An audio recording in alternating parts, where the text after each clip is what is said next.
5 വയസ്സായ പെൺകുട്ടി, വാപ്പയും ഉമ്മയും വിവാഹം കഴിഞ്ഞിട്ട് ഏറെ നാളാവാത്ത ഒരു 8 കൊല്ലം മാത്രം പഴക്കമുള്ള ഒരു ദാമ്പത്യത്തിൽ 5 വയസ്സായ ഒരു പെൺകുട്ടി മാത്രമേ അവർക്കുള്ളൂ.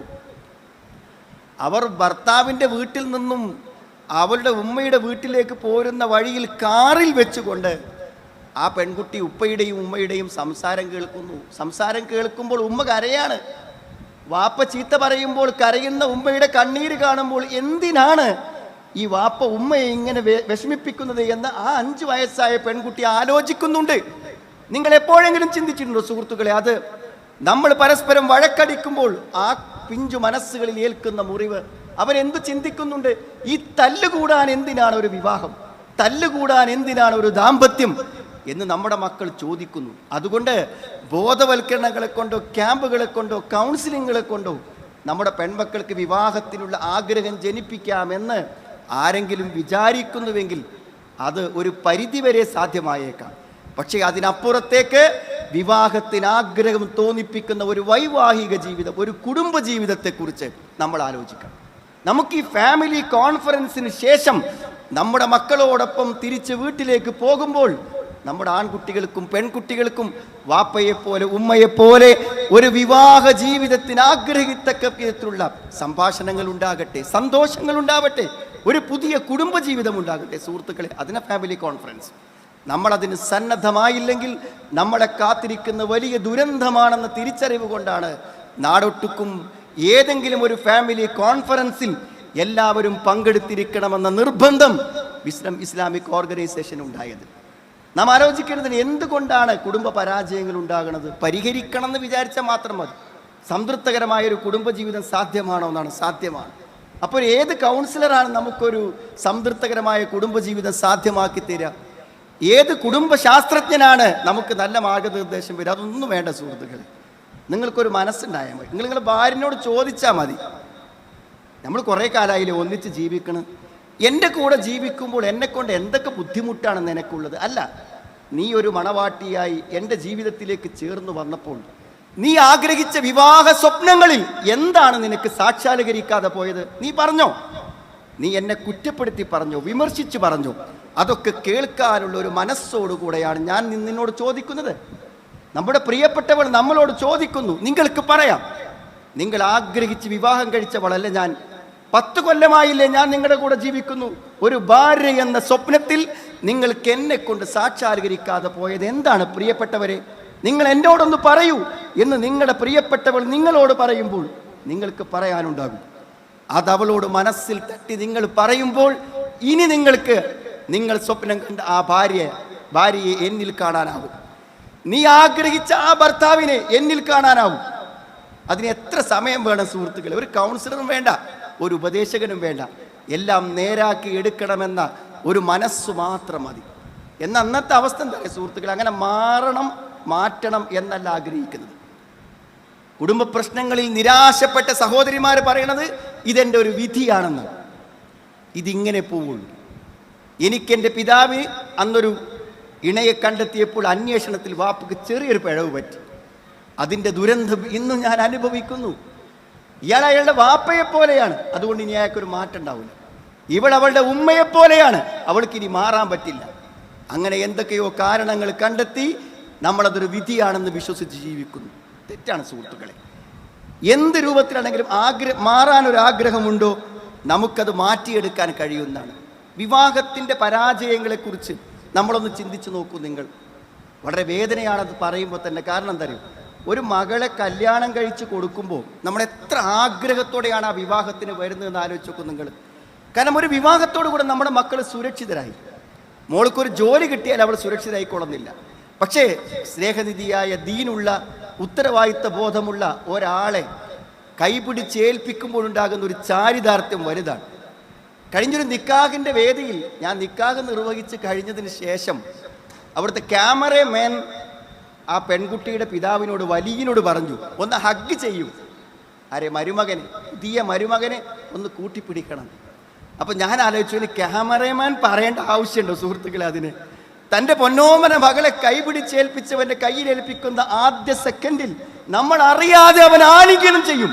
ഒരു പുതിയ മകൻ്റെ പിറവി പോലെ, ഒരു പുതിയ മകളുടെ പിറവി പോലെ. അവൻ മാത്രല്ല, ആ പുതുപെണ്ണ് അണിഞ്ഞൊരുങ്ങി അവന്റെ ഉമ്മയുടെ അടുക്കലേക്ക്, അമ്മായിമ്മയുടെ അടുക്കലേക്ക് ചെല്ലുമ്പോൾ ഒരു പുതിയ മകളെ കിട്ടിയ ചാരിതാർത്ഥ്യത്തോടെ അവളെ ആലിംഗനം ചെയ്യും ആ പെൺകുട്ടിയെ. അതൊരു പുതിയ ജീവിതത്തിന്റെ വഴിത്തിരിവാണ് സുഹൃത്തുക്കളെ. എന്നാൽ നമ്മുടെ മക്കൾക്ക് നാം ആഗ്രഹിച്ച ജീവിതം കിട്ടിയോ? നമ്മുടെ പെൺകുട്ടികൾ ആ സമാധാന ജീവിതം ഭർത്താക്കന്മാരുടെ വീട്ടിൽ അനുഭവിക്കുന്നുവോ? അതിന് കാരണങ്ങളുണ്ട്. എന്താ കാരണം എന്നറിയും? നിങ്ങൾ പരിശോധിച്ച് നോക്കൂ. നിങ്ങൾ ഇന്ന് വിവാഹം കഴിഞ്ഞ പെൺകുട്ടികൾ വിളിക്കുന്ന അവരുടെ വേദനകളിൽ നിന്ന് ആ കാരണങ്ങളെ കണ്ടെത്താൻ പറ്റും. ഒരു 10-14 വയസ്സാകുമ്പോഴേക്കും ഈ ആൺകുട്ടികൾക്ക് വൈകാരികമായ ചിന്തകൾ വരും. ആണല്ലേ, പ്രകൃതിപരമാണത്, ബയോളജിക്കലാണത്, ജീവശാസ്ത്രപരമാണത്. അങ്ങനെ വളർന്നു വരുമ്പോൾ എന്തെയും തെറ്റായ പല സാഹചര്യങ്ങൾക്കും അവസരം കിട്ടും. ലൈംഗിക സദാചാര രംഗത്ത് പല ദുശ്ശീലങ്ങളും അവൻ്റെ ശീലങ്ങളായി വരും. അങ്ങനെ വിവാഹം കഴിഞ്ഞ് വരുമ്പോഴും ആ ദുശ്ശീലങ്ങളുടെ അടിമയായിരിക്കും അവൻ. യഥാർത്ഥത്തിൽ അവനൊരു ഭാര്യ ആവശ്യം ഉണ്ടാവില്ല. ഭാര്യയ്ക്ക് മുന്നിൽ അവൻ കുറച്ച് ദിവസമൊക്കെ അഭിനയിക്കും. പോൺ സൈറ്റുകൾ കാണാതെ, അശ്ലീലങ്ങൾ കാണാതെ തൻ്റെ പഴയ ദുസ്വഭാവങ്ങളെ തൽക്കാലം മറച്ചു വെക്കും. പക്ഷേ ജീവിതത്തോട് ചേർന്ന് നിൽക്കുന്ന ഭാര്യയിൽ നിന്ന് അധിക ദിനം അവന് മറച്ചു വെക്കാൻ പറ്റില്ല. ഒരു ദിവസം അവൻ്റെ അശ്ലീലങ്ങൾ അവൾ കാണും. പിന്നെന്താ സംഭവിക്കാൻ നമുക്കറിയില്ല സുഹൃത്തുക്കളെ. അവിടെ അവസാനിക്കും ആ ജീവിതം. എത്രയോ കുടുംബജീവിതങ്ങൾ തകർന്നത് അവിടെയാണ്. മറ്റു ചിലരുണ്ട് നമ്മുടെ ചെറുപ്പക്കാരിൽ, അവർക്കറിയില്ല വിവാഹം എന്താണെന്ന്. ഒരു പെൺകുട്ടി, ഒരു ജീവിതം അവന് സമ്മാനമായി കയ്യിൽ കിട്ടിയിട്ട് അതിൻ്റെ വില അറിയാത്ത, മൂല്യമറിയാത്ത ചെറുപ്പക്കാർ. അവന് താൻ വിവാഹിതനാണെന്ന ബോധം പോലുമില്ല. കാരണം എല്ലാം വാപ്പയുമ്മയും ചെയ്യും. മഹറുണ്ടാക്കിയതാരാണ്? വാപ്പയുമ്മയും. വസ്ത്രമുണ്ടാക്കിയതാരാണ്? വാപ്പയുമ്മയും. അവർക്കുറങ്ങാൻ ഒരു മണിയറ ഒരുക്കിയതാരാണ്? വാപ്പയുമ്മയും. അവനിങ്ങനെ നിന്നു കൊടുത്താൽ മതി. അവൻ അറിയില്ല ഒരു വിവാഹത്തിൻ്റെ വില, ഒരു വിവാഹ മൂല്യത്തിൻ്റെ വില പോലും അവൻ അറിയില്ല. എന്നിട്ട് വാപ്പയും ഉമ്മയും നിയന്ത്രിച്ചു കൊണ്ടുപോകുന്നു. അവളുടെ സ്വകാര്യമായ ഒരാവശ്യം പോലും നിർവഹിച്ചു കൊടുക്കാൻ മാതാപിതാക്കളുടെ സമ്മതമോ അനുവാദമോ ഇല്ലാതെ, സാധിക്കാതെ, ആർക്കും ഒരു ഉത്തരവാദിത്വം നിർവഹിക്കാത്ത ഒരുത്തൻ്റെ കൂടെ എത്ര ദിവസം ഒരു പെൺകുട്ടി ജീവിക്കും? വിവാഹത്തെക്കുറിച്ച് അറിയാത്ത എത്രയോ ചെറുപ്പക്കാർ. സുഹൃത്തുക്കളെ, ഇത്തരത്തിലുള്ള പ്രശ്നങ്ങളെ തിരിച്ചറിഞ്ഞൊരു പരിഹാരമുണ്ടാക്കിയാൽ ചെറുപ്രായത്തിൽ നമ്മുടെ പെൺമക്കൾ വിധവകളാവില്ല. അവർ വീട്ടിലിരിക്കേണ്ടി വരില്ല. ഈ പ്രശ്നങ്ങളെ ആര് പരിഹരിക്കും? നമ്മുടെ ചെറുപ്പക്കാർക്ക് ആര് പറഞ്ഞു കൊടുക്കും? ഇത് വിവാഹ ഖുതുബകൾ നിർവഹിക്കുമ്പോൾ പലപ്പോഴും ആളുകൾ പറയും 10 മിനിറ്റ്, 8 മിനിറ്റ്, 7 മിനിറ്റ്. വേണ്ട സുഹൃത്തുക്കൾ, 5 മിനിറ്റ് തന്നാൽ മതി. ആ 5 മിനിറ്റിൽ എന്താണ് നമുക്ക് പ്രസംഗിക്കാനുള്ളത്? ഇവിടെ എന്നും പ്രസംഗമല്ലേ, പ്രഭാഷണമല്ലേ? അല്ല സുഹൃത്തുക്കളെ, അന്ന് നമുക്ക് ചിലത് പറയാനുണ്ട്. ഒരു 19 വയസ്സായ പെൺകുട്ടിയുടെ ജീവിതം കൈപിടിച്ചേൽക്കുമ്പോൾ ഞാൻ അള്ളാഹുവിൻ്റെ നാമത്തിൽ ഏറ്റെടുക്കുന്നു എന്ന് പറയുന്നവന് അതിൻ്റെ ഗൗരവം പറഞ്ഞു കൊടുത്തു വേണം ഏൽപ്പിച്ചു കൊടുക്കാൻ. അത്തരം ചില ബോധവൽക്കരണങ്ങളും അറിവുകളും അവർക്ക് നൽകുന്നതിലൂടെ മാത്രമേ ആ വിവാഹ രംഗത്തുള്ള മാറ്റങ്ങളെ നമുക്ക് യഥാർത്ഥത്തിൽ സൃഷ്ടിച്ചെടുക്കാൻ പറ്റുകയുള്ളൂ എന്നുള്ളത്. അപ്പോൾ ഇത്തരം ചില കാര്യങ്ങളെക്കുറിച്ച് ഗൗരവത്തോടുകൂടെ നമ്മൾ സംസാരിക്കുമ്പോൾ തന്നെയാണ് യഥാർത്ഥത്തിൽ വിവാഹ രംഗത്ത് അല്ലെങ്കിൽ കുടുംബജീവിത രംഗത്ത് ഈ പരിഹാരങ്ങൾ നമുക്ക് കണ്ടെത്താൻ കഴിയാം. എങ്ങനെ നമുക്കൊരു വിവാഹ ജീവിതത്തെ ഏറ്റവും നല്ല രൂപത്തിൽ മുന്നോട്ട് കൊണ്ടുപോകാം? ഒരാഗ്രഹം ചിലപ്പോൾ നിങ്ങളുടെ മനസ്സിൽ വന്നിട്ടുണ്ടായിരിക്കും. ആ നിലക്കാണ് നമ്മൾ ഈ കാര്യത്തെ കാണുന്നത്. ഒന്ന്, വിവാഹം നടക്കുമ്പോൾ ആ പെൺകുട്ടിയുടെ പൂർണ്ണമായ അനുവാദം വേണം. അവർക്ക് രണ്ടുപേർക്കും സമ്മതമില്ലാതെ ഒരു വിവാഹം നിങ്ങൾ നടത്തരുത്. രക്ഷിതാക്കളോട് ഞാൻ വളരെ ഗൗരവത്തോടെ പറയാം. പരാജയപ്പെട്ടു പോയ പല ദാമ്പത്യങ്ങളുടെയും കാരണം അതാണ്. ഹോസ്റ്റലിൽ പഠിക്കുന്ന ഒരു പെൺകുട്ടി പെട്ടെന്ന് ഛർദ്ദിച്ച് അവശയായി. അപ്പോൾ ഹോസ്റ്റലിലെ വാർഡൻ അവരെ ഡോക്ടറെ അടുത്ത് കൊണ്ടുപോയി. അപ്പോൾ ഡോക്ടറെ അടുത്ത് കൊണ്ടുപോയപ്പോൾ ഡോക്ടർ കുറച്ച് സമയമൊക്കെ നോക്കിയിട്ട് പറഞ്ഞു, എന്തോ മോൾക്കൊരു വലിയ ടെൻഷൻ ഉണ്ടല്ലോ എന്നാണ്. അങ്ങനെ ടെൻഷൻ ഉണ്ടല്ലോ എന്ന് പറഞ്ഞ്, നീ ഒരു കാര്യം ചെയ്യും, ഇവിടുന്ന് പോയിട്ട് തൽക്കാലം നിനക്ക് മരുന്നൊന്നും വേണ്ട, നീ ഒരു കൗൺസിലിങ്ങിന് പോകുന്നു. ആ കുട്ടി ഹോസ്പിറ്റലിൽ നിന്ന് നേരെ വന്നു എൻ്റെ അടുക്കലേക്ക്.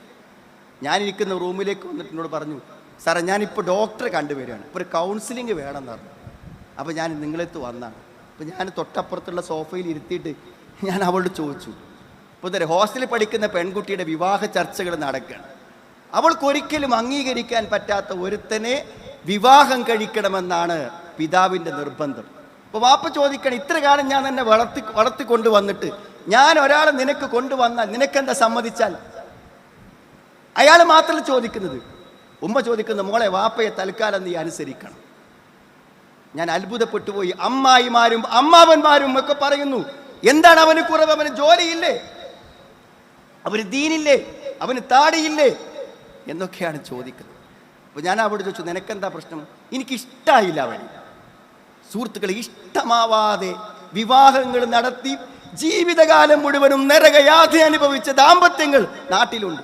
അമ്മാവന്റെ മകളെ കല്യാണം കഴിക്കണമെന്ന് നിർബന്ധിച്ചവർ, അയൽപക്കത്തുള്ളൊരു നല്ല പെൺകുട്ടിയെ നേരത്തെ കണ്ടുവെച്ച് 2-ാം വയസ്സിലും 3-ാം വയസ്സിലും കല്യാണത്തിന് വേണ്ടി നിർബന്ധിച്ചവർ.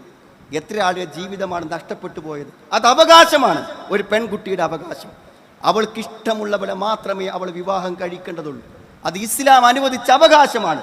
അതുകൊണ്ട് നിങ്ങളുടെ മക്കൾക്ക് പൂർണ്ണ സമ്മതമില്ലാതെ ഒരു വിവാഹത്തിന് നിങ്ങൾ നിർബന്ധിക്കരുത്. അതൊരു ജീവിതമാണ്.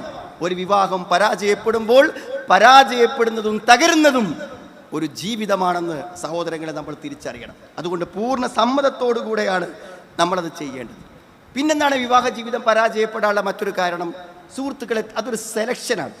കാരണം 2 ദിവസത്തേക്കും 3 ദിവസത്തേക്കും അല്ല, ഇഹലോകത്തേക്ക് മാത്രമല്ല പരലോകത്തേക്ക് കൂടെയുള്ള ഒരു സെലക്ഷനാണ്. അതുകൊണ്ട് നോക്കി കണ്ടുപിടിച്ച് ആലോചിച്ച് അന്വേഷിച്ച് സെലക്ട് ചെയ്യണം. അതിനുള്ള അവകാശവും അധികാരവും മാതാപിതാക്കൾക്കും മക്കൾക്കുണ്ട്. അത് ഇന്ന് നടക്കുന്നില്ല. എന്തുകൊണ്ട് വരെങ്കിൽ ഇന്നത്തെ വിവാഹങ്ങളിൽ മിക്കതും പ്രേമവിവാഹങ്ങളാണ്. എവിടെന്നോ കണ്ട് പരിചയപ്പെട്ട വിവാഹങ്ങൾ. ഞാൻ ഉറപ്പിച്ചു പറയുന്നു സഹോദരങ്ങളെ, സുഹൃത്തുക്കളെ, രക്ഷിതാക്കളെ, നിങ്ങളുടെ മക്കളെ നിങ്ങൾ ശക്തമായി ബോധവൽക്കരിക്കേണ്ട കാര്യം, അവിടെ പഠനത്തിനിടയിൽ, കോഴ്സുകൾക്കിടയിൽ, യാത്രക്കിടയിൽ കണ്ടെത്തപ്പെടുന്ന ഏതെങ്കിലും ഒരുത്തനെ പ്രേമിച്ചും സ്വീകരിച്ചും അവന് കിട്ടണമെന്ന് വാശി പിടിച്ചും വരരുതെന്ന് അവളെ മുൻകൂട്ടി നിങ്ങൾ പറഞ്ഞു കൊടുക്കണം. അത് പറഞ്ഞ് ബോധ്യപ്പെടുത്തി കൊടുക്കാനുള്ള ബാധ്യത മാതാപിതാക്കൾക്കുണ്ട്. ഒരു കോളേജിൽ നിന്നും ഒരു കുട്ടിയെ പുറത്താക്കി. എന്തിനാ പുറത്താക്കിയത്? അവിടെ തന്നെയുള്ള ഒരു പയ്യനുമായിട്ട് അവൾക്ക് പ്രേമമായി. ആദ്യത്തെ ഒരു വർഷം പ്രേമവും പഠനവും ഒന്നിച്ച് നടന്നു. 2-ാമത്തെ വർഷം പ്രേമം മാത്രമേ നടന്നുള്ളൂ, പഠനം നടന്നില്ല. അവസാനം അറ്റൻഡൻസ് ഇല്ല, കോളേജിലേക്ക് വരുന്നില്ല, പലപ്പോഴും പുറത്തു വെച്ച് അവരെ കാണുന്നു. അവസാനം പ്രിൻസിപ്പൾ വിളിച്ചിട്ട് പറഞ്ഞു, നിങ്ങളിവിടെ തുടർന്നു പോകുന്നതുകൊണ്ട് ഞങ്ങൾക്ക് ചില ബുദ്ധിമുട്ടുകളുണ്ട് എന്ന് പറഞ്ഞ് തൽക്കാലം അവളെ കോളേജിൽ നിന്ന് ഒഴിവാക്കി. രക്ഷിതാക്കളെ വിളിച്ച് പറഞ്ഞു. വീട്ടിലങ്ങനെ ഇരുന്നപ്പോൾ അസ്വസ്ഥമായി, മാതാപിതാക്കൾക്ക് സഹിക്കാൻ പറ്റാതെയായി. അങ്ങനെ തൽക്കാലം ഒരു അഡ്മിഷൻ എവിടെയെങ്കിലും വാങ്ങണമെന്ന് വിചാരിച്ച് അവർ പരിശ്രമം നടത്തി. എല്ലാവർക്കും ഉണ്ടാവുമല്ലോ, ഒരു സ്ഥലത്തുനിന്ന് പുറത്താക്കിയ ഒരു കുട്ടിയെ എടുക്കാൻ ഒരു പ്രയാസം. പക്ഷെ സ്വാഭാവികമായും ആ കുട്ടി ഒരു അഡ്മിഷന് വേണ്ടി അന്വേഷിക്കുന്ന സമയത്ത് യാദൃച്ഛികമായി കണ്ടുമുട്ടി. അപ്പോൾ ആ രക്ഷിതാവ് വളരെ സങ്കടത്തോടെ ഈ വിഷയം പറഞ്ഞപ്പോൾ അല്പസമയം, അധിക സമയമൊന്നുമില്ല, കുറച്ച് സമയം ആ കുട്ടിയോട് സംസാരിച്ചു. ഇത്തരമൊരു വിവാഹം നിനക്ക് വാപ്പ നടത്തി തന്നാൽ നിനക്കെന്ത് സംഭവിക്കും എന്ന് വളരെ കുറഞ്ഞ കാര്യങ്ങൾ അവളോട് സംസാരിച്ചു. ഓരോ ആദ്യ സമയത്തൊക്കെ അവളൊരു കേൾക്കാൻ ഭാവമില്ലാത്ത ഒരല്പം അഹങ്കാരത്തോടെ ഇരുന്നു. പക്ഷേ കാര്യങ്ങളുടെ ഗൗരവങ്ങളിലേക്ക് പ്രവേശിച്ചപ്പോൾ അവൾ കരയാൻ തുടങ്ങി. എന്താ കരയാൻ തുടങ്ങാൻ കാരണം? എൻ്റെ ജീവിതം നശിപ്പിക്കുന്ന ഒരു ബന്ധം എനിക്ക് വേർപെടുത്താൻ കഴിയാതെ വന്നുവല്ലോ എന്ന സങ്കടം. എൻ്റെ ജീവിതം ഇവൻ നശിപ്പിക്കുമെന്ന് എനിക്കറിയാം, പക്ഷേ എനിക്ക് വേർപെടാൻ പറ്റുന്നില്ലല്ലോ എന്ന സങ്കടം. അവിടെ നിസ്സഹായതയിൽ അവൾ കരച്ചിലായി. പക്ഷെ കുറച്ച് സമയം മുന്നോട്ട് വന്നപ്പോൾ അവൾ നിശ്ചയദാർഢ്യത്തോടെ പറഞ്ഞു, അവനെ ഞാൻ മാറ്റി നിർത്താമെന്ന്. ഇത് ഒരു പ്രേമത്തിൻ്റെ പാരമ്പര്യതയിലെത്തുമ്പോൾ പറയണം, അതിൻ്റെ മുന്നേ പറയണം. സുഹൃത്തുക്കളെ, നമ്മുടെ മക്കൾക്ക് നല്ലൊരു വരനെ കണ്ടെത്താൻ അവൾക്ക് കഴിയാതെ വരുന്നത് ഇത്തരം അവിഹിത ബന്ധങ്ങളാണ് കാരണം. എത്രയോ കുടുംബ ബന്ധങ്ങൾ പരാജയപ്പെട്ടതിന് പിന്നിൽ അത്തരം കാര്യമുണ്ട്. മറ്റൊന്ന് പറയാം, മനസ്സുകൊണ്ട് ഇഷ്ടം വേണം സുഹൃത്തുക്കൾ. ഒന്നിച്ചുറങ്ങിയിട്ടും ഒന്നിച്ച് ജീവിച്ചിട്ടും മനസ്സുകൊണ്ട് പരസ്പരം ഉൾക്കൊള്ളാത്തവരാണ് ഇന്ന് വിവാഹിതരായി ജീവിക്കുന്ന പല ദമ്പതികൾ. അത് നിങ്ങൾ ശരിക്കും ഗൗരവത്തോടെ കാണും. മനസ്സുകൊണ്ട് നിങ്ങൾ ഇഷ്ടപ്പെട്ടുവെങ്കിൽ നിങ്ങൾക്കിടയിൽ ഒരു പ്രശ്നം ഉണ്ടാവില്ല. ഞാൻ ഉറച്ചു വിശ്വസിക്കുന്നതാണ്. മനസ്സുകൊണ്ട് നിങ്ങളുടെ ഭാര്യയെ സ്നേഹിക്കണം, മനസ്സുകൊണ്ട് നിങ്ങളുടെ ഭർത്താവിനെ സ്വീകരിക്കണം. അതെന്തുകൊണ്ടാണ് മനസ്സുകൊണ്ട് അങ്ങനെ സ്വീകരിച്ചിരുന്ന് പറയാൻ കാരണം? മനസ്സുകൊണ്ട് സ്വീകരിച്ചാൽ എന്തും തൻ്റെ ഭാര്യയ്ക്ക് വേണ്ടി ത്യജിക്കാൻ ഒരു ഭർത്താവ് തയ്യാറാണ്. കാരണം അത്രയും ഗാഢമായ ഒരു ബന്ധമാണ് ആണും പെണ്ണും തമ്മിലുള്ള ബന്ധം എന്ന് പറഞ്ഞാൽ. ആ ഇഷ്ടമുണ്ടായിക്കഴിഞ്ഞാൽ ഒരു മധ്യസ്ഥനും വേണ്ട, ഒരു കൗൺസിലറും വേണ്ട നമ്മുടെ പ്രശ്നങ്ങൾ പരിഹരിക്കാൻ. നോക്കൂ നിങ്ങൾ, നമ്മൾ ഉപയോഗിച്ചൊരു ബ്രഷ്, ഒരു ടൂത്ത് ബ്രഷ് വേറെ ആരെങ്കിലും ലോകത്ത് ഉപയോഗിക്കുമോ? ഒരുപക്ഷെ നമ്മുടെ ഭാര്യയ്ക്ക് ഉപയോഗിക്കാൻ കഴിഞ്ഞേക്കും. ഉപയോഗിക്കണമെന്നല്ല. നബി സ്വല്ലല്ലാഹു അലൈഹി വസല്ലം വഫാത്താകുന്ന സമയത്ത് ആയിഷ റളിയല്ലാഹു അൻഹ തൻ്റെ പല്ലുകൾ വൃത്തിയാക്കിയ ആ അറാക്ക് കൊള്ളിക്കൊണ്ട് തന്നെയാണ് പ്രവാചകന്റെ വായ വൃത്തിയാക്കിയത്. അത്രമാത്രം അറപ്പില്ലാതെ അടുത്തു ജീവിക്കാൻ ഭാര്യ ഭർത്താക്കന്മാർക്ക് പറ്റും. സുഹൃത്തുക്കളെ, അതിനുള്ള തടസ്സം എന്താണെന്നറിയും? ഏറ്റവും വലിയ തടസ്സം അവിഹിതമാണ്. ഞാൻ വളരെ ഗൗരവത്തോടെ എൻ്റെ സുഹൃത്തുക്കളോട് പറയുന്നു, എന്നെങ്കിലും ഒരിക്കൽ നിങ്ങളുടെ ഫോണിൽ നിങ്ങളുടെ പ്രിയപ്പെട്ടവൾ നിങ്ങൾ അശ്ലീലമായി ചെയ്ത ഒരു ചാറ്റിംഗ്, ഒരു വോയിസ്, ഒരു ചിത്രം കണ്ടാൽ അന്നത്തോടുകൂടെ അവളുടെ മനസ്സിൽ നിങ്ങൾ മരിച്ചു. ലോകത്തേറ്റവും അറപ്പുള്ള വ്യക്തി നിങ്ങളായിരിക്കും. നിങ്ങൾ അടുത്തേക്ക് വരുമ്പോൾ അവൾ മെല്ലെ അകന്നു നിൽക്കും. കാരണം മറ്റൊരു സ്ത്രീയെ സമീപിക്കുകയോ തൊടുകയോ മനസ്സിൽ കേറ്റുകയോ ചെയ്ത ഒരുത്തനെ ഉൾക്കൊള്ളാൻ ഒരു ഭാര്യക്കുമാവില്ല. നിസ്സാരമായി കാണരുതേ സുഹൃത്തുക്കളെ. എല്ലാ ബന്ധങ്ങളെയും വിച്ഛേദിക്കുന്നതിൽ അവിഹിതങ്ങൾക്ക് പങ്കുണ്ട്. 21 വയസ്സായ മകൾ വാപ്പയുടെ കടയിൽ പഴയ കാലത്ത് സേവനത്തിൽ നിന്നിരുന്നൊരു സ്ത്രീയുമായി അന്നു മുതൽ തുടങ്ങിയ ഒരു ബന്ധം അയാൾ നിലനിർത്തിപ്പോരുന്നു. പക്ഷെ ഒരിക്കലും മക്കൾക്കറിയില്ല, ഭാര്യക്കറിയില്ല. പക്ഷെ ഒരു ദിവസം അയാളുടെ ഫോണിൽ ആ സ്ത്രീക്ക് അയച്ചൊരു വോയിസ് മെസ്സേജ് ആ പെൺകുട്ടി കാണുകയാണ്. അന്ന് അവൾ തകർന്നു. വാപ്പയുടെ ഫോണിൽ ഒരു മെസ്സേജ് കണ്ടാൽ അന്ന് മുതൽ അവൾക്ക് വാപ്പയില്ല. അറിയുമോ സുഹൃത്തുക്കളെ, ഫോണിൽ അശ്ലീലങ്ങൾ കാണുന്നവർ ഇന്ന് ആലോചിക്കേണ്ട കാര്യമാണ്. അവൾക്ക് വാപ്പയില്ല. ജീവിച്ചിരിക്കുന്ന വാപ്പയുടെ മനസ്സിൽ മരിച്ചു. അവൾ രാവിലെ ഫോണിൽ വിളിച്ച് എന്നോട് ചോദിച്ചു, ഞാൻ ഇനി എന്തു ചെയ്യും? വാപ്പയെ ഞാൻ എങ്ങനെ തിരുത്തും? വാപ്പ എൻ്റെ ഏറ്റവും വലിയ സന്തോഷമായിരുന്നു. ആ വാപ്പയെ കാണാൻ എനിക്ക് ആഗ്രഹമില്ല. വാപ്പയെ മുഖത്ത് നോക്കാൻ ആഗ്രഹമില്ല. ഉമ്മ ഇപ്പോൾ വീട്ടിലില്ല. ഉമ്മയെങ്ങാനും ഇതറിഞ്ഞാൽ ഞങ്ങളുടെ വീടെന്താകും? ഞങ്ങളുടെ കുടുംബം എന്താകും? എത്ര നിസ്സാര ഭാവത്തോടു കൂടെയാണ് അവിഹിതങ്ങളുമായി മുന്നോട്ട് പോകുന്നത്. സ്വന്തം ഭാര്യയോട് അവിഹിതങ്ങളെ ന്യായീകരിക്കുന്നവരുണ്ട്. ഞാൻ അങ്ങനെയൊക്കെ ചെയ്യും, ഇഷ്ടമുണ്ടെങ്കിൽ എൻ്റെ കൂടെ നിന്നോ എന്ന് ചോദിക്കുന്ന മഹാധിക്കാരികളുണ്ട്. സുഹൃത്തുക്കളെ, എല്ലാ സ്വാധീനങ്ങൾക്കും അധികാരങ്ങൾക്കും ഒരു സമയപരിധിയുണ്ട്. ദുർബലകളാണ് സ്ത്രീകൾ. ഒരുപക്ഷെ അവൾക്ക് പോവാൻ ഒരിടമില്ലായിരിക്കാം. നിങ്ങളുടെ വീട്ടിൽ നിന്ന് ഇറങ്ങിയോടാൻ ഒരു സ്ഥലമില്ലായിരിക്കാം. തൻ്റെ ഭർത്താവിനെ കുറിച്ചൊരു അഭിമാന ബോധമുള്ളത് കൊണ്ട് എൻ്റെ ഭർത്താവ് അവിഹിതമായ ചാറ്റ് നടത്തുന്നു എന്ന് സ്വന്തം വീട്ടിൽ പറയാൻ അവൾക്ക് ലജ്ജയായിരിക്കാം. അവളുടെ അഭിമാനം അനുവദിക്കുന്നുണ്ടായിരിക്കാം. അതുകൊണ്ടെല്ലാം എനിക്കെന്തുമാകാം എന്ന് വിചാരിക്കുന്നുണ്ട് എങ്കിൽ നിങ്ങൾ ഒരു നാൾ പിടിക്കപ്പെടും. ഒരു സംശയ കാര്യത്തിൽ വേണ്ട. അതുകൊണ്ട് അവിഹിതങ്ങളുണ്ടോ? അവിഹിതങ്ങളുള്ള ഒരുത്തനെ ഹൃദയം കൊണ്ട് ഇഷ്ടപ്പെടാൻ ഒരു പെണ്ണിനുമാവില്ല. അതുകൊണ്ട് നിങ്ങളുടെ ഫോണിൽ ലോക്ക് ഉണ്ടാവാൻ പാടില്ല. സഹോദരിമാരുടെ ഫോണിൽ ലോക്ക് ഉണ്ടാവാൻ പാടില്ല. ഉണ്ടെങ്കിൽ അത് ഭാര്യയ്ക്ക് അറിയണം, ഉണ്ടെങ്കിൽ അത് ഭർത്താവിന് അറിയണം. ഇന്ന് ഈ ഫാമിലി കോൺഫറൻസ് കഴിഞ്ഞിട്ട് നിങ്ങളുടെ ഭാര്യ വന്ന് നിങ്ങളോട് പറയുന്നു പാസ്വേഡ് ഒഴിവാക്കണം. ഒഴിവാക്കാൻ പറ്റില്ലെന്ന് നിങ്ങൾ പറയുന്നുവെങ്കിൽ നിങ്ങൾക്ക് എന്തോ പ്രശ്നമുണ്ട്. ഒരു സംശയ കാര്യത്തിലില്ല. ഭാര്യ അറിയാൻ പാടില്ലാത്ത എന്താണ് നിങ്ങളുടെ ഫോണിലുള്ളത്? ഭർത്താവ് അറിയാൻ പാടില്ലാത്ത എന്താണ് നിങ്ങളുടെ ഫോണിലുള്ളത്? ഹൃദയം കൊണ്ട് നിങ്ങളെ സ്നേഹിക്കാൻ പറ്റുന്നവരാണ്. സുഹൃത്തുക്കളെ, വെറുതെ ഒന്ന് ചിന്തിച്ചു നോക്കൂ. നിങ്ങൾ കുറച്ച് പ്രായമായി, അസുഖമായി, കിടപ്പിലായി എന്ന് വിചാരിച്ചോളി. ഇന്ന് ചികിത്സകളെ കൊണ്ട് മാരകമായ അവസ്ഥയിലാണ് പലരും മരിച്ചു പോകുന്നത്. ചികിത്സ ഇല്ലെങ്കിൽ ആളുകൾ അങ്ങനെയൊന്നും മരിക്കൂല. ചികിത്സ കൊണ്ട് ദയനീയമായ അന്ത്യമാണ് പലർക്കും അനുഭവിക്കേണ്ടി വരുന്നത്.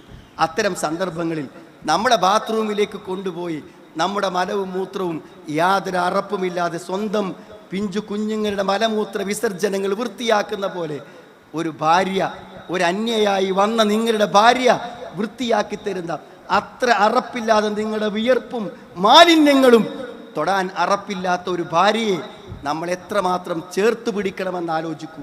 തിരിച്ചും അങ്ങനെ വേണ്ടേ സുഹൃത്തുക്കളെ? അതുകൊണ്ട് മനസ്സടുപ്പം അത് വേണം. ഞാൻ അയാളുടെ റൂമിൽ ഉറങ്ങലില്ല, ഞാൻ അയാളുടെ കൂടെ ഉറങ്ങാറില്ല. എനിക്ക് കുറ്റം കിട്ടും ഉസ്താദെ ആ സംശയം. എന്താ ഉറങ്ങാത്തത്? എനിക്ക് ഉറങ്ങാൻ പറ്റില്ല. കാരണം അയാളുടെ ഫോണിൽ അത്രമാത്രം അശ്ലീലങ്ങളാണ്. ഇന്നിതാ ഞാൻ ഇങ്ങോട്ടേക്ക് പോരുമ്പോൾ എൻ്റെ ഫോണിൽ ഒരു മെസ്സേജ് കിടക്കുന്നുണ്ട് ഒരു സ്ത്രീയുടെ. ആ സ്ത്രീ എന്നോട് ചോദിക്കുന്നത്, എൻ്റെ ഭർത്താവ് അശ്ലീലമായ സൈറ്റുകൾ കാണും, എന്നിട്ട് അയാൾ വികാരത്തോടുകൂടെ എൻ്റെ അടുക്കിലേക്ക് വരും. എനിക്കുറപ്പാണ് അയാൾ എന്നിലൂടെ നിർവഹിക്കപ്പെടുമ്പോഴും അയാളുടെ മനസ്സിൽ ഞാനല്ലെന്ന് എനിക്കറിയാം. ഞാൻ അയാൾക്ക് വഴങ്ങേണ്ടതുണ്ടോ, ഞാൻ വഴങ്ങാതിരിക്കുന്നത് തെറ്റാണോ എന്ന് ഒരു സഹോദരിയുടെ മെസ്സേജ് ഇന്നും ടെക്സ്റ്റ് ആയിക്കൊണ്ട് എൻ്റെ ഫോണിൽ കിടക്കുന്നുണ്ട്. ഞാൻ ആത്മാർത്ഥമായി ചോദിക്കുന്നു, നിങ്ങളുടെ ഭാര്യയ്ക്ക് നിങ്ങളുടെ ഹൃദയത്തോട് ചേർത്ത് വെക്കാൻ നിങ്ങളുടെ മാറോട് ചേർന്ന് കിടക്കാൻ, നിങ്ങളുടെ ഹൃദയത്തിൽ വെറുപ്പില്ലാതെ ഉൾക്കൊള്ളാൻ നിങ്ങളുടെ ഫോണിൽ മറ്റൊരാളുണ്ടാകാൻ പറ്റില്ല. എത്രമാത്രമാണ് ആ ബന്ധം എന്നറിയൂ സുഹൃത്തുക്കളെ, എത്രമാത്രമെന്നറിയൂ. നിങ്ങൾ മനസ്സിലാക്കേണ്ടത് പലപ്പോഴും അതിൻ്റെ ഫ്രണ്ടാണ്, അതിൻ്റെ സുഹൃത്താണ് എന്ന് സ്ത്രീകളും പറയും, പുരുഷന്മാരും പറയും. എന്ത് ഫ്രണ്ട്? അന്യ സ്ത്രീയും പുരുഷനും എങ്ങനെ സുഹൃത്തുക്കളാകും? അതിനൊക്കെ ഒരു പരിധിയില്ലേ? നിങ്ങളൊരു കാര്യം മനസ്സിലാക്കണം. നമ്മുടെ ഭാര്യയ്ക്ക് നിങ്ങൾ അവളല്ലാത്ത മറ്റൊരു സ്ത്രീയെ, ഏത് സ്ത്രീയാകട്ടെ, ഒരു പക്ഷേ നിങ്ങളുടെ ഉമ്മയാവാം, നിങ്ങളുടെ പെങ്ങളാവാം, അവരൊക്കെ നിങ്ങൾ ഇഷ്ടപ്പെട്ടോളൂ. പക്ഷെ ആ ഇഷ്ടങ്ങൾ പോലും ഉൾക്കൊള്ളാൻ ഒരു പക്ഷെ ഒരു പെണ്ണിന് പറ്റില്ല. നിങ്ങൾക്കും തിരിച്ചങ്ങനെയാണ്. ഒരാണിനോട് അവൾ വല്ലാതെ മനസ്സറിഞ്ഞ് പെരുമാറുമ്പോൾ, ഇടപഴകുമ്പോൾ, അകലങ്ങളില്ലാതെ കൂടുതൽ അടുത്ത് പെരുമാറുമ്പോൾ എന്തോ ഒരു മനസ്സിനൊരു വിഷമം. അങ്ങനെ വേണോ? എന്താ തോന്നാൻ കാരണം? അത്ര സ്വന്തമാണെന്ന് വിശ്വസിക്കുന്നു നമ്മൾ, അത്ര സ്വന്തമാണെന്ന് വിശ്വസിക്കുന്നു. അതുകൊണ്ട് ഉൾക്കൊള്ളാനാവില്ല. ഒരു അന്യ പെണ്ണിനോടോ ഒരു അന്യ ആണിനോടുള്ള ചാറ്റിങ് ഉൾക്കൊള്ളാൻ ഒരു സ്ത്രീ പുരുഷന്മാർക്കും ആവില്ല. അതുകൊണ്ട് സുഹൃത്തുക്കളെ, കൂടെ കഴിഞ്ഞിട്ടും കൂടെ ഇല്ലാത്തവരാകരുത്. ജീവിതത്തിൽ ഏറ്റവും ചേർത്ത് പിടിക്കേണ്ടവർ ഏറ്റവും വെറുക്കപ്പെട്ടവരാകരുത്. അവിഹിതങ്ങളിൽ നിന്ന് വിട്ടുനിൽക്കാൻ ഏറ്റവും അധികം സൂക്ഷ്മത പാലിക്കാൻ നമ്മൾ പരിശ്രമിക്കണം. കാരണം അത് നമ്മളെ ഏറ്റവും ഭയാനകമായ ശിക്ഷയിലേക്ക് നയിക്കും. വ്യഭിചാരം എന്നത് സ്ത്രീ പുരുഷന്മാർ തമ്മിലുള്ള ശാരീരിക ബന്ധങ്ങൾ മാത്രമല്ല, വ്യഭിചരിച്ചുകൊണ്ടേയിരിക്കുകയാണ്. കണ്ണുകൊണ്ട്, കാതുകൊണ്ട്, മനസ്സുകൊണ്ട് വ്യഭിചരിച്ചു കൊണ്ടിരിക്കുകയാണ്.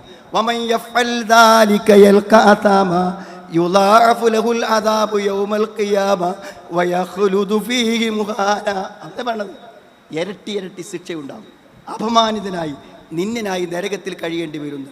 അപ്പോൾ അടുത്ത് പെരുമാറാൻ നമുക്ക് കഴിയണമെങ്കിൽ അവിഹിതങ്ങളിൽ നിന്നും മറ്റു കാര്യങ്ങളിൽ നിന്നും നമ്മൾ വിട്ടു നിൽക്കാൻ തയ്യാറാകണം സുഹൃത്തുക്കൾ. ഇനി നമ്മുടെ ബന്ധങ്ങളെ പരസ്പരം ഒന്നിപ്പിക്കാനും ധാരാളം വഴികൾ നമ്മുടെ മുന്നിലുണ്ട്. ബന്ധം, ഇന്ന് നിങ്ങൾ ഈ ഫാമിലി കോൺഫറൻസിന് വന്നപ്പോൾ ഇല്ലാത്തൊരു ബന്ധം നിങ്ങളുടെ ഭാര്യയുമായി ഉണ്ടാക്കി തീർക്കാൻ നമുക്ക് പരിശ്രമിച്ചാൽ കഴിയും. ഒന്നാമത്തെ കാര്യം, നമ്മൾക്ക് പരസ്പരം നന്നായി സംസാരിക്കാൻ കഴിയണം. ഇന്ന് പലർക്കും അതാവില്ല സുഹൃത്തുക്കൾ. ശരിക്കും നമുക്ക് എന്താ സംസാരിക്കുമ്പോൾ പ്രശ്നം? ലോകത്തെ എല്ലാവരോടും നമുക്ക് സംസാരിക്കാൻ പറ്റും, ഭാര്യ ഭർത്താക്കന്മാർക്ക് മാത്രം പരസ്പരം സംസാരം കൊണ്ടാണ് മനസ്സ് ഇണങ്ങുക. ഈ ഫാമിലി കോൺഫറൻസ് നിങ്ങൾ വന്നു, ഒരു ചെറിയ ഇടവേള അവിടെ അനുവദിച്ചു. മഗ്‌രിബ് നമസ്കാരം കഴിഞ്ഞ് വീണ്ടും ആരംഭിക്കുമെന്ന് പറയുമ്പോൾ നിങ്ങൾ പുറത്തിറങ്ങിയപ്പോൾ ഒരാളെ പരിചയപ്പെട്ടു. നിങ്ങൾ ഒതുവെടുക്കാൻ പോയത് അയാളുടെ കൂടെ, തിരിച്ചു വന്ന അയാളുടെ കൂടെ, ഒരു 5-8 മിനിറ്റ് അയാളുടെ കൂടെ കിട്ടുമ്പോഴേക്കും നിങ്ങൾക്ക് അയാളോടൊരു മാനസിക ബന്ധമുണ്ടാകും. അതെന്തുകൊണ്ടാണ്? മിണ്ടാതെ ഒപ്പം നടന്നുണ്ടാവും, വർത്തമാനം പറഞ്ഞതുകൊണ്ട് ഉണ്ടായതാണ്. എത്രമാത്രം നിങ്ങൾ സംസാരിക്കുന്നുവോ അത്രമാത്രം നിങ്ങളുടെ ബന്ധങ്ങൾ ഒന്നിച്ചാകും. പരമാവധി സമയം ഭാര്യ ഭർത്താക്കന്മാർ ഒന്നിച്ചുണ്ടാകാൻ വേണ്ടി ശ്രമിക്കുക. നിങ്ങളൊന്ന് ആലോചിച്ച് നോക്കൂ. നിങ്ങൾ ഒരു ഹജ്ജിനോ ഉംറക്കോ നിങ്ങൾ ഭാര്യയെ കൂട്ടി പോയിട്ടുണ്ടോ?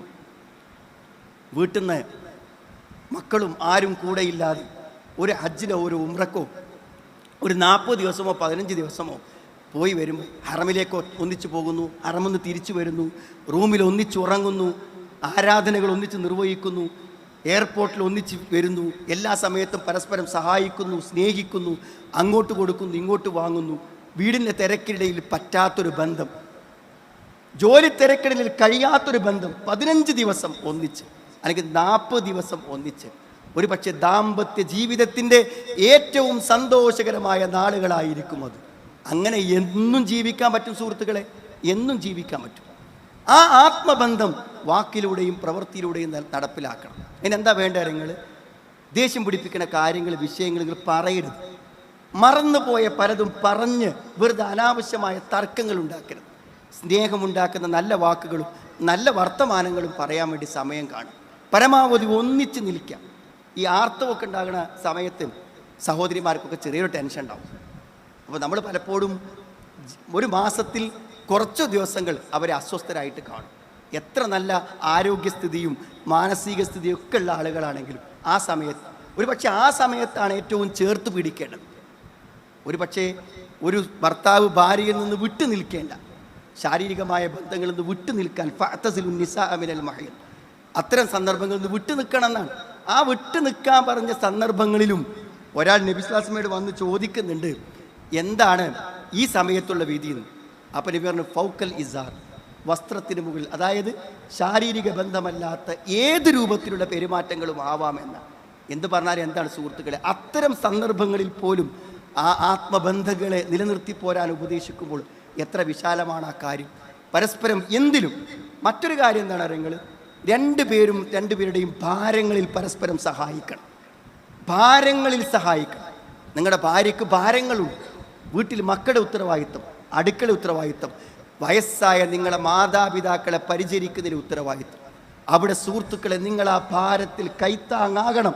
വാക്കുകൊണ്ടെങ്കിലും കൈത്താങ്ങാകണം. എനിക്കറിയാം, 80 വയസ്സിലേറെയുണ്ട് ആ ഡോക്ടർക്ക് പ്രായം. അയാളുടെ ഉമ്മ ജീവിച്ചിരിക്കുന്നുണ്ട്.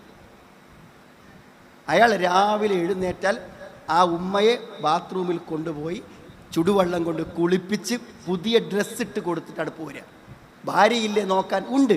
പക്ഷെ ഒരു ഭാഗം അയാൾ നിർവഹിക്കും. എന്തെങ്കിലും ഒരു സഹായം നമ്മൾ നമ്മുടെ ഭാര്യയ്ക്ക് ചെയ്തു കൊടുക്കണം. നിങ്ങളുടെ ജോലികളിലും നിങ്ങളുടെ ജോലി ഭാരങ്ങളിലും നിങ്ങളുടെ ഭാര്യ ഇടപെടണം.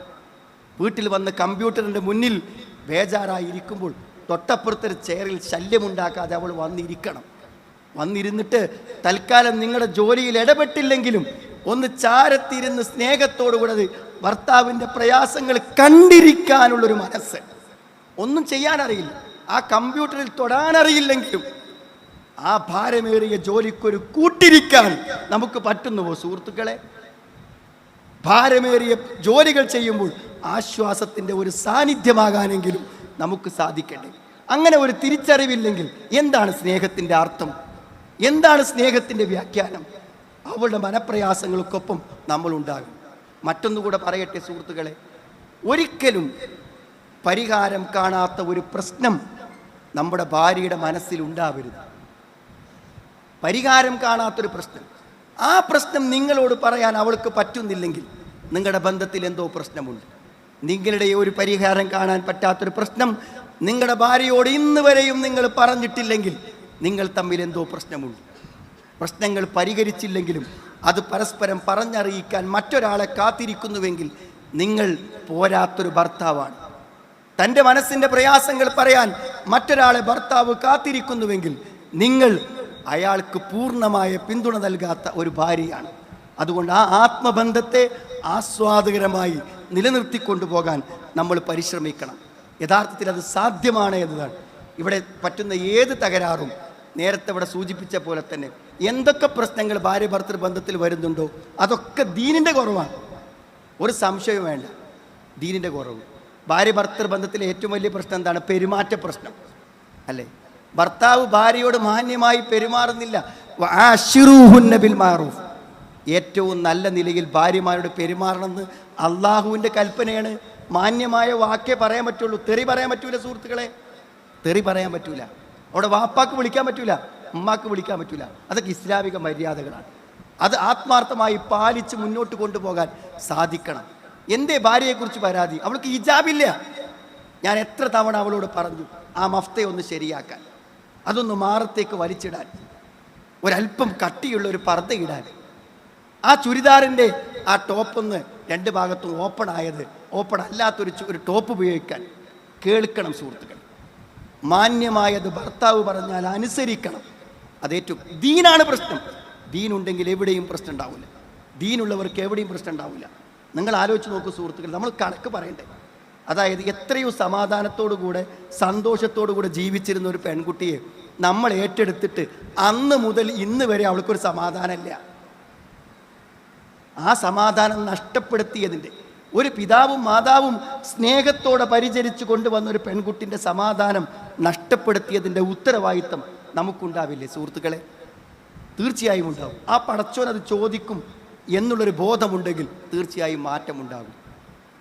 ഇങ്ങനെ നമ്മുടെ ബന്ധം നന്നായി കഴിഞ്ഞാൽ നമുക്ക് വളരെ വലിയൊരു സാധ്യത ഉണ്ട്. അതും കൂടെ ഞാൻ പറയാം. എന്താണ് ആ സാധ്യത എന്ന് ചോദിച്ചാൽ, നമ്മുടെ മക്കളെ നമുക്ക് നന്നായി വളർത്താൻ പറ്റും. ദീനുള്ളവരും ദുനിയാവുള്ളവരുമായി വളർത്താൻ പറ്റും. പിന്നെ ആദ്യം നമ്മുടെ ബന്ധം നന്നാവണം. മക്കൾ നന്നായി വളരാനുള്ള ഏറ്റവും നല്ല പശ്ചാത്തലം സന്തോഷമായി ജീവിക്കുന്ന ഒരു വാപ്പയും ഉമ്മയുമാണ്. സന്തോഷമായി ജീവിക്കുന്ന വാപ്പയും ഉമ്മയുടെയും മുന്നിലല്ലാതെ മക്കൾ ഒരിക്കലും നല്ല മക്കളായി വളരില്ല. അവർ നന്നായി പഠിക്കില്ല. അവർ അച്ചടക്കത്തോടെ വളരില്ല. അതുകൊണ്ട് അവരെ നന്നായി വളർത്താൻ ഒരു പക്ഷേ നമുക്ക് നമ്മുടെ ദാമ്പത്യത്തെ ഒന്ന് ശരിയാക്കിയെടുക്കുമ്പോൾ പറ്റും. മക്കളുടെ കാര്യം പറയുമ്പോൾ എനിക്ക് 3 കാര്യം പറയാനുള്ളൂ. ഒന്നാമത്തെ കാര്യം, കുറച്ച് ധൈര്യം വേണം. മക്കളോട് എന്തെങ്കിലും പറയാനുള്ള ഒരു ധൈര്യം ഇന്ന് രക്ഷിതാക്കൾക്ക് ഇല്ല. ഞാൻ വെറുതെ പറയല്ല. ഒരു മെഡിക്കൽ കോളേജ് ക്യാമ്പസിൽ ഒരു പെൺകുട്ടി എന്ത് ചെയ്തു വെച്ചാൽ, അവിടെ പഠിച്ചുകൊണ്ടിരിക്കുന്ന സമയത്ത് അവിടുത്തെ ഒരു പയ്യനെ പ്രേമിച്ചു. അവനാണെങ്കിൽ അവിടുന്ന് ഡീബാർ ചെയ്യപ്പെട്ടൊരു പയ്യനാണ്. എന്ന് പറഞ്ഞാൽ ഡീബാർ പരീക്ഷ ഇനി 3 വർഷത്തേക്ക് എഴുതാൻ പറ്റില്ല. അപ്പോൾ അവൻ അടുത്ത കാലത്തൊന്നും അവൻ ഡോക്ടർ ആവില്ല. അതിന് മാത്രം അലമ്പ് കാണിച്ച് ആ ക്യാമ്പസിൽ കഴിയുന്നവനെയാണ് അവൾ പ്രേമിച്ചത്. എന്നിട്ട് അവസാനം അവൾക്ക് പവനെ തന്നെ വിവാഹം കഴിക്കണം. ഒരു നിലക്കും മാതാപിതാക്കൾക്ക് സമ്മതമല്ല വിവാഹം കഴിച്ചു കൊടുക്കാൻ. അപ്പോൾ ആ സഹോദരി എന്നെ പലതവണ വിളിച്ചിട്ട് ഇവൾക്കൊരു കൗൺസിലിംഗ് കൊടുക്കാൻ വേണ്ടി പറഞ്ഞു. പലപ്പോഴും നമ്മുടെ സമയപരിമിതി കൊണ്ട് പറ്റാതെ വന്നു. പക്ഷെ നിരന്തരം വിളിച്ച് ബുദ്ധിമുട്ടിച്ചപ്പോൾ ഞാൻ എന്ത് ചെയ്തു വെച്ചാൽ, ഇല്ലാത്തൊരു സമയം ഉണ്ടാക്കിയിട്ട് ഒരു സമയം കൊടുത്തു. പക്ഷെ അവർ വന്നതുമില്ല, അവർ വരില്ലെന്ന് പറഞ്ഞതുമില്ല. അപ്പോൾ പിന്നെ വിളിച്ചപ്പോൾ വീണ്ടും അവരെന്നെ വിളിച്ചപ്പോൾ ഞാൻ ചോദിച്ചു, നിങ്ങൾ എന്തേ വരാതിരുന്നത്? അവൾ വരാൻ സമ്മതിച്ചില്ലെന്നാണ്. അപ്പോൾ ഞാൻ ആദ്യം പറഞ്ഞിരുന്നു, അവൾ വരുമെന്ന് സമ്മതിച്ചെങ്കിൽ മാത്രമേ എന്നോട് ഡേറ്റ് ചോദിക്കാൻ പറ്റുള്ളൂ. സമ്മതിച്ചു എന്നാണ് എന്നോട് പറഞ്ഞത്. അവസാനം ഞാൻ അവരോട് പറഞ്ഞു, ഒരു കാര്യം നിങ്ങൾക്ക് പറയാൻ ധൈര്യമുണ്ടോ നിങ്ങളുടെ മകളോട്? എന്ത്? നിൻ്റെ ഈ വിവാഹത്തിൽ തീരുമാനമെടുക്കാൻ എനിക്കും നിൻ്റെ വാപ്പക്കും കഴിയില്ല. അതുകൊണ്ട് അതിൽ തീരുമാനം പറയാൻ പറ്റിയൊരു വ്യക്തിയെ ഞങ്ങൾ കണ്ടെത്താം. എന്നിട്ട് അയാൾ പറയുന്ന തീരുമാനം ഞങ്ങൾ അംഗീകരിക്കാം. അയാളോട് നിൻ്റെ പ്രേമൊക്കെ ഒന്ന് ബോധ്യപ്പെടുത്തി കൊടുത്ത് നീ സംസാരിച്ചോ. അതുപോലും പറയാൻ ധൈര്യമില്ല. എന്നിട്ട് അവസാനം പിന്നെ ഒരു ദിവസം ആ സ്ത്രീ വീണ്ടും എന്നെ വിളിച്ചു. എന്നിട്ട് അവൻ എന്നോട് പറഞ്ഞു, നിങ്ങൾ ഞങ്ങളെ സഹായിക്കണം. അപ്പോൾ ഞാൻ വിചാരിച്ചു ഇവൾക്കൊരു അപ്പോയിൻമെൻറ്റ് കൊടുക്കാനായിരിക്കും. അല്ല, പിന്നെ വിളിച്ചത് എന്തിനാറിയോ, ആ പയ്യൻ്റെ നമ്പർ തരാം, അവനെ ഒന്ന് നിങ്ങൾ പറഞ്ഞ് കൗൺസിലിംഗ് നടത്തി പിന്തിരിപ്പിക്കണം. അതെൻ്റെ ഇതിൻ്റെ അടുത്ത ജോലി. നിങ്ങളൊന്ന് ആലോചിച്ച് നോക്കി, രക്ഷിതാക്കളുടെ നിസ്സഹായത. എവിടെയോ കിടക്കുന്ന ഒരു പയ്യൻ്റെ നമ്പർ എനിക്ക് തന്നിട്ട് ഞാൻ അവനെ പിന്തിരിപ്പിച്ചിട്ട് ഇവളെ എന്ത് ചെയ്യുക, രക്ഷപ്പെടുത്തി കൊടുക്കുക എന്നുള്ളതാണ് അവരുടെ ആവശ്യം. ഞാൻ പറയുന്നത്, സ്വന്തം മക്കളോട് മാന്യമായി ഒരു കാര്യം ഉപദേശിക്കാനോ പറയാനോ ഉള്ള ധൈര്യം, വ്യക്തിത്വവും ബന്ധവും, അവിടെ മനസ്സിൽ ബഹുമാനവും ആദരവും ഭയവും സ്നേഹവും ഒക്കെ ഉണ്ടാക്കി ഉള്ള രക്ഷിതാക്കളാകുമ്പോഴേ നമുക്കവരെ നിയന്ത്രിക്കാൻ സാധിക്കുള്ളൂ സുഹൃത്തുക്കൾ. മറ്റൊന്ന്, നല്ല സാഹചര്യം ഉണ്ടാക്കണം. വിദേശ നാട്ടിൽ ഇവിടുന്ന് എൻട്രൻസ് എഴുതി ഡോക്ടർ ആവാൻ ബുദ്ധിമുട്ടാവുമെന്ന് കണ്ടപ്പോൾ വിദേശ രാജ്യത്തിൻ്റെ പേരൊന്നും ഞാൻ പറയണില്ല, അത് മനസ്സിലാവാതിരിക്കാൻ വേണ്ടി, വിദേശ രാജ്യത്ത് MBBS വേണ്ടി അയച്ചതാണ് മോളെ. എന്താ സംഭവിച്ചത്? നിങ്ങൾ MBBS വേണ്ടി പറഞ്ഞയച്ചപ്പോൾ അവളെ വിദേശത്തേക്ക് റിക്രൂട്ട് ചെയ്യാൻ വേണ്ടി നിന്ന ഏജൻറ്റിനെ തന്നെ അവൾ പ്രേമിച്ചു. 2.5 വർഷം അവൻ്റെ റൂമിൽ കഴിഞ്ഞു. 2.5 വർഷം അവൾ അവൻ്റെ റൂമിൽ കഴിഞ്ഞു. ഇനിയിപ്പോൾ അവളെ തിരിച്ചു കൊണ്ടുവന്നിരിക്കുന്നൊരു പ്രത്യേക സാഹചര്യത്തിൽ, ആ തിരിച്ചു കൊണ്ടുവന്ന പെൺകുട്ടിക്ക് എങ്ങനെ ഇനി മതബോധമുണ്ടാക്കാം എന്നതാണ് രക്ഷിതാക്കളുടെ ആവശ്യം. രക്ഷിതാക്കളുടെ നിസ്സഹായതയെക്കുറിച്ച് ഞാൻ പറയുന്നില്ല സുഹൃത്തുക്കളെ. പ്രായപൂർത്തിയായ ഒരു പെൺകുട്ടിയെ കണ്ടെത്താത്ത ഏതോ നാട്ടിലേക്ക് പറഞ്ഞയക്കുമ്പോൾ അവൾ സുരക്ഷിതയാണോ എന്ന് അന്വേഷിക്കാനുള്ള ബാധ്യത നമുക്കില്ലേ? ഡോക്ടറാവുക എന്ന സ്വപ്നം സാക്ഷാത്കരിക്കപ്പെടട്ടെ, പക്ഷേ സ്വർഗം നഷ്ടപ്പെടുക എന്ന് നമുക്ക് ചിന്തിക്കാനാവുമോ സുഹൃത്തുക്കളെ? നമ്മുടെ പിഞ്ചോമന പൈതങ്ങളെ നരകത്തിൻ്റെ അഗ്നിജ്വാലകളിൽ നമുക്ക് കാണാനാകുമോ? കു അംഫുസക്കും വാഹിലിക്കും നാറ. നരകത്തിൽ നിന്ന് അവരെ രക്ഷപ്പെടുത്തണമെന്ന് പറഞ്ഞ് അല്ല നിർത്തിയില്ല, പിന്നെ നരകം എന്താണെന്ന് പറഞ്ഞു തരികയാണ്. അത് വാപ്പക്കും മക്കും മനസ്സിലാകാൻ. മക്കളെ നരകത്തിൽ നിന്ന് രക്ഷപ്പെടുത്തണം. എന്നിട്ട് എന്താണ് നരകം? വഖൂദുഹന്നാസു വൽ ഹിജാറ അലൈഹാ മലായികത്തുൻ ഗിലാദുൻ ശിദാദ് ലാ യഅസൂനല്ലാഹ മാ അമറഹും വയഫ്അലൂന മാ യുഅ്മറൂൻ. മനുഷ്യരെയും കല്ലുകളെയും കത്തിക്കുന്നതാണ് നരകം. അതിലെ ഇന്ധനം കല്ലുകളാണ്. കല്ലുകൾ കത്തുന്ന നരകത്തിൽ നമ്മുടെ മക്കൾ ഉണ്ടാകാൻ പറ്റുമോ?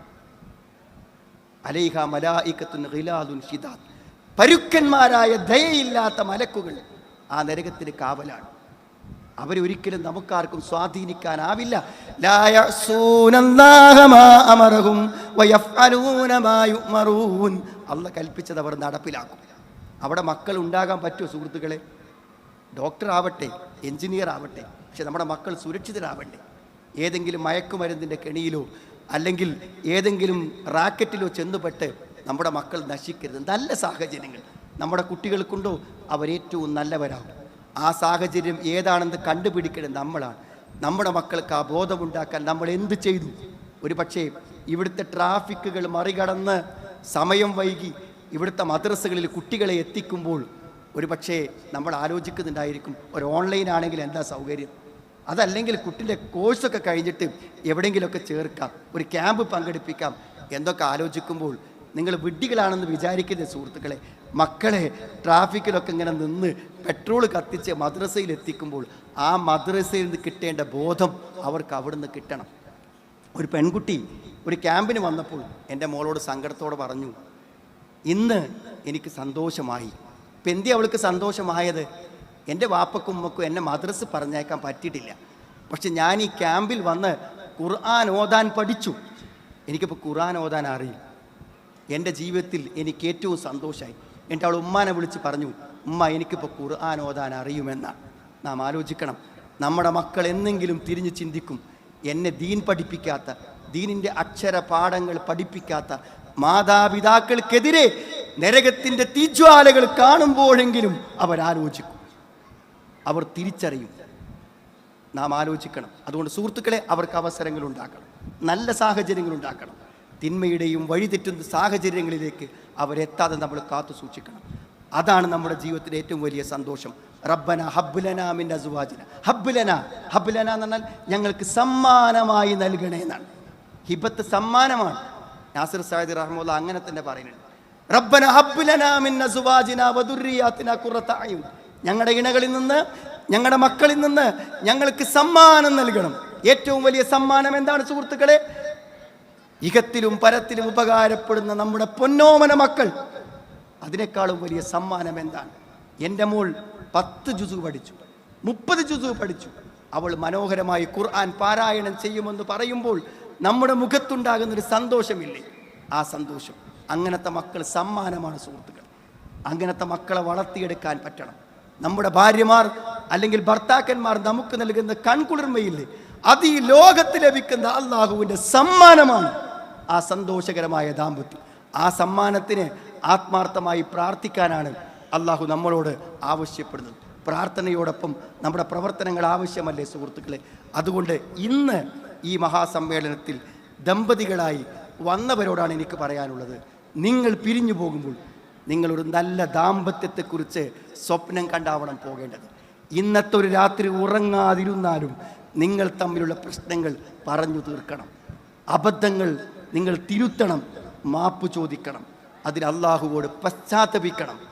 സന്തോഷകരമായൊരു ദാമ്പത്യം നാളെ പുലർച്ചയിൽ നിങ്ങളുടെ മക്കൾ എഴുന്നേറ്റ് വരുമ്പോൾ സന്തോഷത്തോടെ ഒന്നിച്ചിരിക്കുന്ന, അടുക്കളയിൽ ഉമ്മയുണ്ടാക്കി കൊടുത്ത ചായ കുടിച്ച് തൻ്റെ ഭർത്താവിനോട് വാപ്പയും ഉമ്മയും സന്തോഷത്തോടെ വർത്തമാനം പറയുന്നത് കണ്ടുണരാൻ നിങ്ങളുടെ മക്കൾക്ക് ഭാഗ്യമുണ്ടാവും.